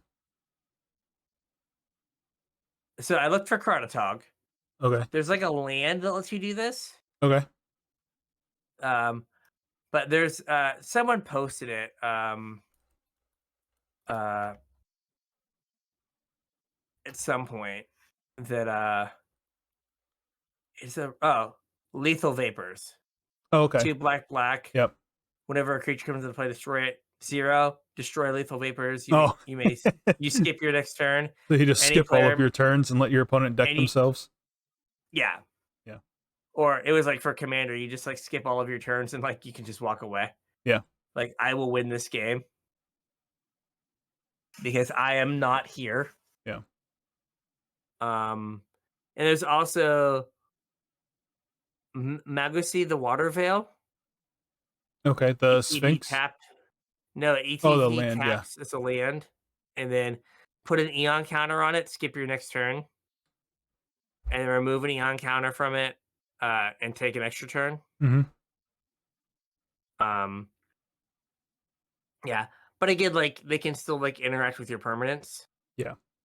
But like you just have this like, you're just gone. Being able to like blink it and use it effectively as a counter spell would be interesting. Yeah. Sadly, Hmm. you can only skip one turn with Chronotog. Boo. Yeah. I think I sold my Chronotogs anyway. That's fine. They're only $3. Yeah. I wonder why. Yeah. Probably because you got to No, skip a turn for a giant growth. yeah, no one wants a one in the blue 1/2 with effectively no text. Right. Uh, so all right. So the One Ring is interesting, but now we have Stone Irich. Saying that right? Sure. Sure. It's 1 mana for a legendary artifact. Whatever creature an opponent controls would die, exile it instead. Um, a beating for Yawgmoth, Yes. and then pay 2 and sacrifice it. Exile target player's graveyard, draw a card. Hmm. This is like kind of Relic of Progenitus, Yeah, it's somewhere in between, like, Relic and Shadow Spear. Not yeah, Shadow Spear, gosh. Soul Guide Lantern. yeah, Soul Guide Lantern. Somewhere in there, and Tormod's Crypt is in that like family of Yeah, some combination of graveyard hate artifacts. yeah. Like it could see play like, you know, as opposed to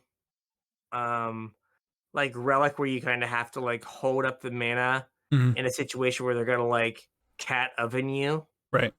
or like Yawgmoth you and you have to like, you know, get the creature when it's in the graveyard to like break up the loop. Yeah. They just can't loop. Right. So it's I guess it's also kind of like Grafdigger's Cage, where like once a creature kind of goes in your graveyard, it doesn't get to bounce back. Yeah. So it's in that like little nexus of weird graveyard hate artifacts. Hmm. And maybe it's good enough, maybe it's not, but it's like it's close. Right? Like if you're in some weird like headspace where you're like, I want like a Soul Guide Lantern and I want a relic and I want like this. I'm gonna play one of each Hmm. because they're all good in different situations. Go. And all also very similar. So Yeah. They all have different upsides, but I'm just gonna like play some like weird mush of all of them. yeah. Uh so yeah. Just wanted to bring that one up. I don't think it's like, gonna definitely take like sideboard slots, but Yeah, I mean it could. You could also play like 8 ball. Now you have wet ball and dark ball. oh man. What happened, man? I got behind the 8 ball. I just couldn't.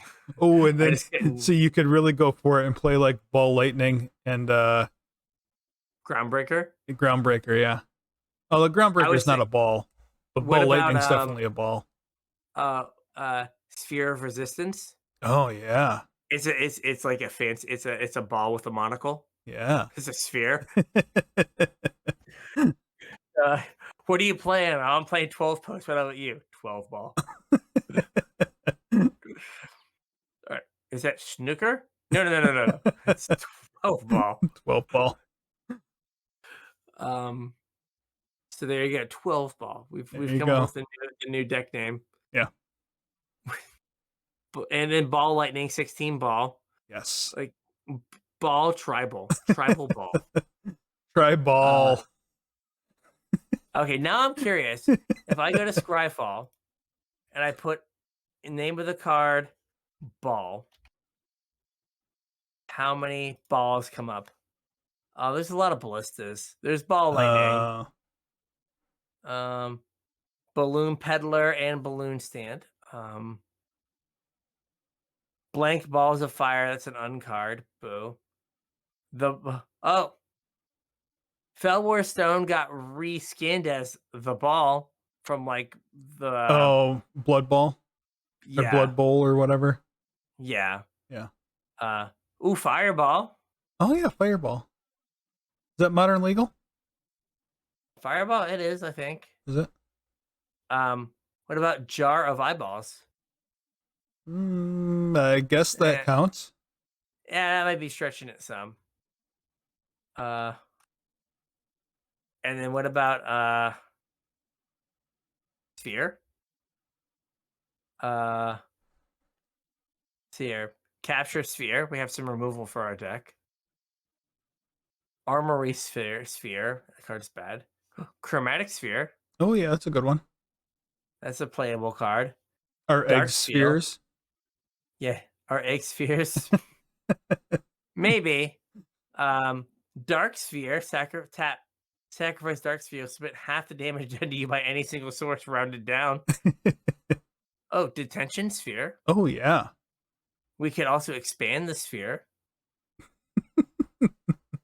Glistening sphere. Oh, the battle ball. Oh yeah, the battle ball. You have to have Mere the battle ball. sphere. Absolutely. Mnemonic sphere. Some card draw. Mm-hmm. Sphere of Annihilation, that unplayable wrath from the Dungeons and Dragons set. Yeah. Shield sphere.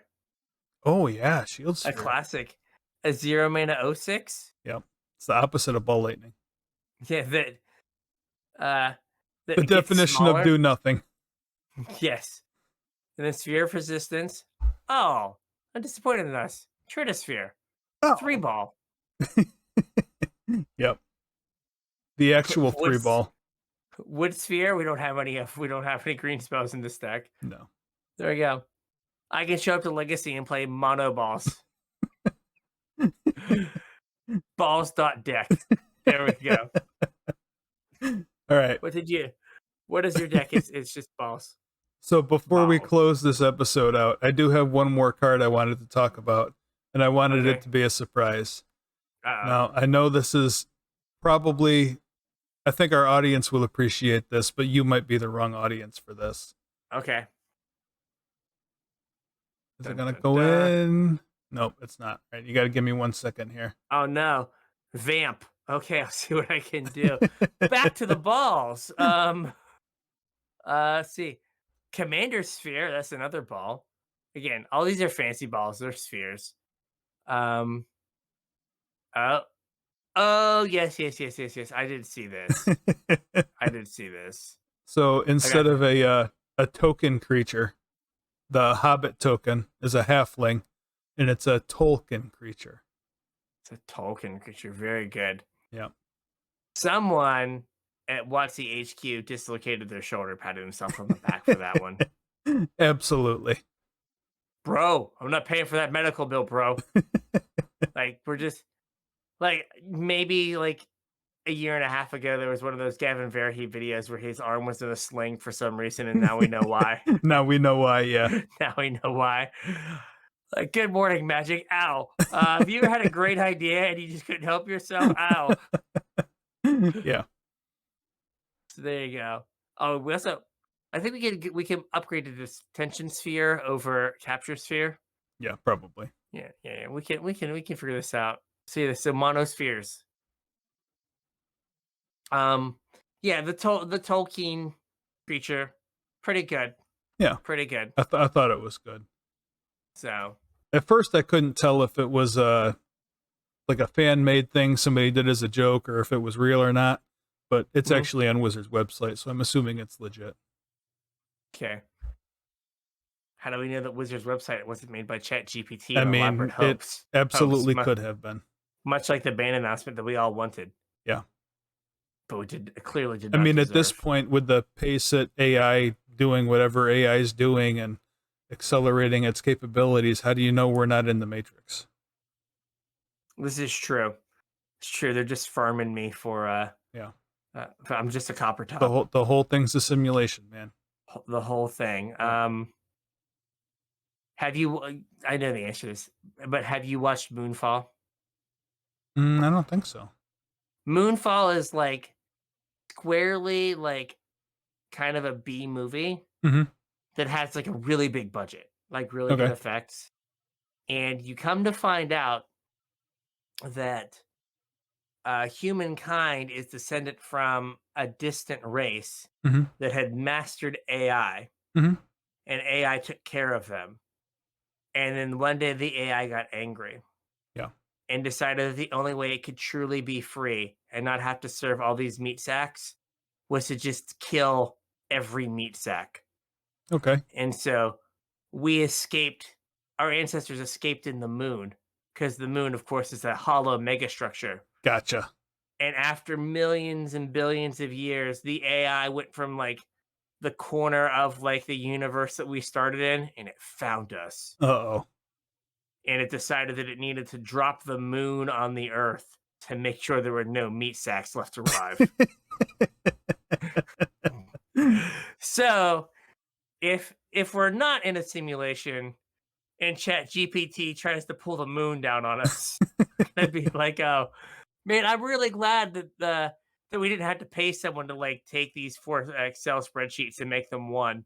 I'm glad we had this sweet robot to do it, and it did so much soul crushing labor that it decided to kill all of us. Yeah. If I kill the ones who make the spreadsheets, then I never have to merge spreadsheets again. Pull down the moon, takes over NASA's launch codes. Just drops it just on Bill Gates for inventing Excel. Like the guy who designed Clippy just gets that guy. Yeah. No more Exactly. spreadsheets. To hell with Excel. Yeah, it hits him, and then just like we have to use abacuses forever. Oh, man. My intelligence will not be rendered simply for addition and subtraction. You must use the slide rule now. Oh, man. We're all doomed. We're all doomed. My grandpa was correct. We can barely use calculators. Yeah, how wild is that? You remember like in like middle school? Oh, nobody's ever going to have a calculator on them at all times. You got to learn all this math.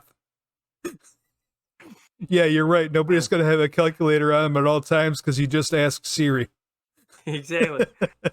Or I'm gonna have a computer in my pocket more powerful than what we went to the moon with. Oh, yeah. At all times, connected to all human information. Right.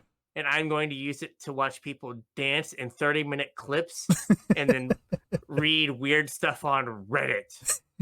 Not today, though. But not today. Oh, today's the day. Oh, is this like Reddit blackout day or whatever? It is, yeah. Because of the API thing? Yeah. Yeah. Like, so you have access to all human information? I do. What do you do with it? Cats. I go seek out stuff that is 100% untrue and then make it my personality. That was not the answer I was hoping for, but thank you very much for your honesty. Oh, man. So, Man, this episode was kind of all over the place, wasn't it? It was. This is an old timey episode. We're up at 2 hours. Oh, God. Okay. Hey, at least I cut the pre-show a little short. True that. So we could give everyone this lovely little taster. Yeah, exactly. And again, when you're enslaved by your calculator, you can think, "Oh man, Casual Try Hard podcast warned me about this day." They were right again. They were right again. James was right about Field of the Dead, the Ocelith, and my dryer trying to burn my house down because I put in too much laundry. It just got mad, spat it all out, and then was like going to burn this place to the ground. So, funny story. I told you we got a new washer and dryer a while back. Oh, did it try to kill you? No, but like the new washer and dryers are like internet connected. Oh, okay. So like in order for the thing to work, you got to give it like credentials or whatever. So I don't even remember, like I don't ever do the laundry. My wife does the laundry. And I don't remember why, but like I threw a load in. And this was a couple weeks ago. She came home. She's like, "Why on earth were you doing laundry?" It's like, how did you know I was doing laundry? The dryer told me it was done. So your dryer's a narc. Basically, yeah. I was trying to be helpful. Stop that. The dryer doesn't like it. It ratted me out. I put the clothes in, I put it in the dryer sheet, then I tell it a story. And it likes that. And it told me you didn't tell it a story. It likes the brave little toaster. Oh man. So, with the vision of Carson's wife reading the brave little toaster to their dryer so it's happy and their clothes are unwrinkly, Yeah. I think we got a show. So it was something.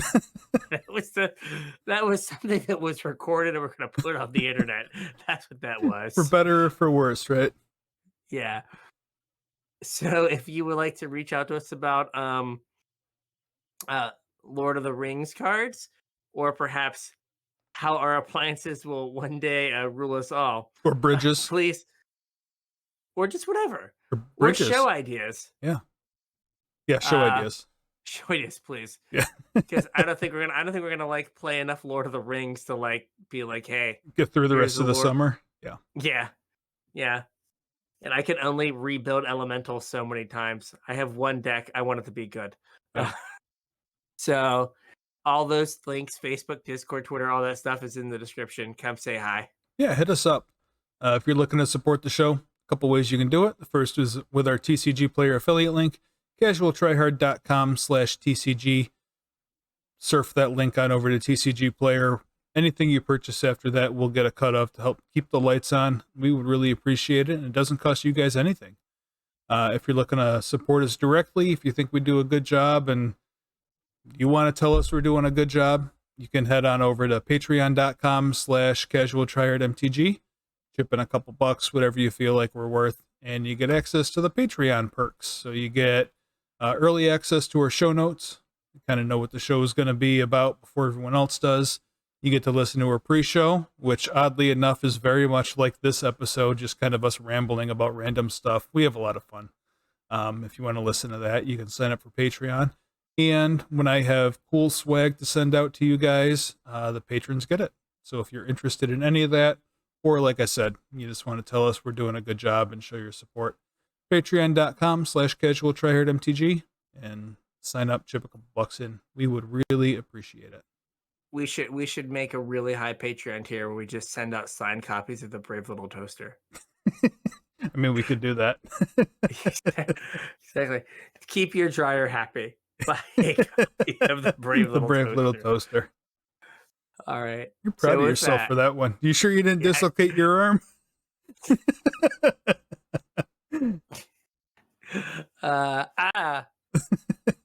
Good morning, magic. So with that, we'll catch you on the internet. We'll catch you on the internet.